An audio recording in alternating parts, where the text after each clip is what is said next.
Hello everybody, this is Danny from Deep South Homestead. It's getting a little late in the afternoon. We're trying to get this video shot before it gets dark. But what we want to show you is our Amish paste tomatoes. You can see by the height of them here, they're about 6 feet tall. Some of them a little taller than 6 feet in here behind me. But these are indeterminates. We have been pruning the little sucker sprouts off of them. We come in here and we pick these little sucker sprouts off right here at the leaves and get them off.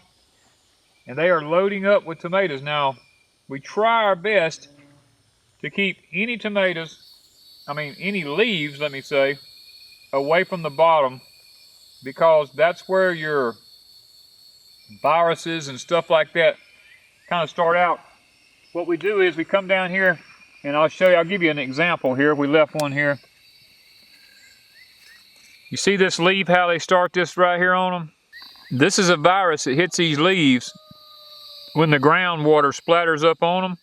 So we try to take as many leaves off of the bottoms of the plants as we can, because we're growing tomatoes, we're not growing leaves. And with all these leaves, we get them off.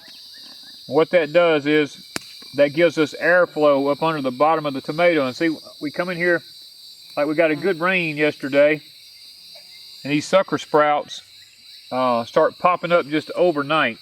Okay, on the bottom of the plants, when we start taking these leaves off, these sucker sprouts start coming back out, and we're not ready for this to happen yet. So we try to take all these sucker sprouts off the bottom.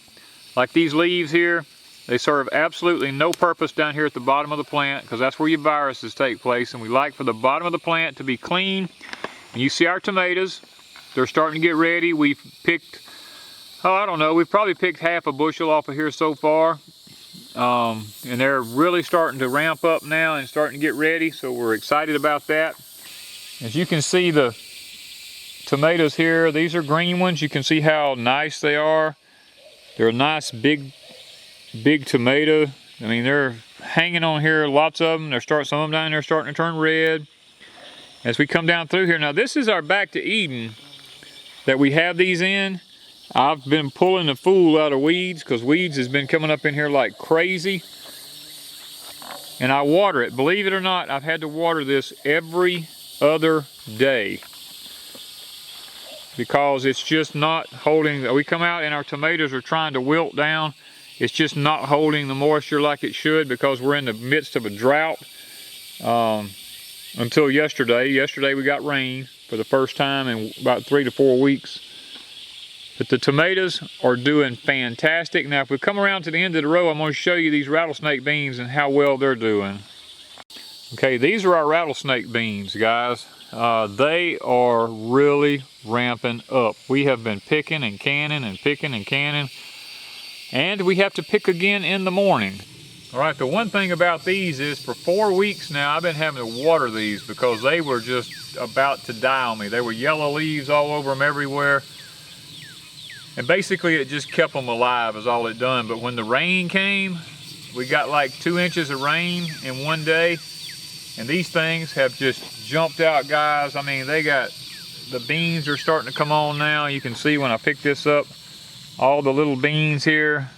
And we've been picking a lot of beans off of them, because we've canned quite a few jars. But now, since they got the rain, boy, they're really, you see here some nice beans. They're starting to really ramp up now. They're hanging in here everywhere. So we're looking forward to now being able to possibly, have enough beans to really do some good with. And probably next year we'll do twice this many. This was an experiment for us this year with the Back to Eden to see how it works. And hadn't really kept out that many weeds, but it's, I guess it's benefited in some way. I'm just not sure how. Here at the Deep South. But between the tomatoes and these, and it's an experiment this year in the Back to Eden, I really think that I think it's going to pull out. I think it's going to do good for us, and I can't really say anything bad about Back to Eden other than the fact that it doesn't keep any weeds out. We have to still weed, and we still had to water. That's the other thing. We still had to water, and we still had to weed, and the mulch is deep. It's just that when it's 115 to 117 degrees, it just sucks it right out of the ground, even if you've got mulch. So But I do believe the mulch helped, so I'm not gonna criticize it. But anyway, guys, we're just so excited that our tomatoes and our snap beans, or our rattlesnake beans, whatever you want to call them here, are doing good at the Deep South. And we feel like the Lord's been good to us, and He's really blessed us with this. So thank you from Deep South Homestead.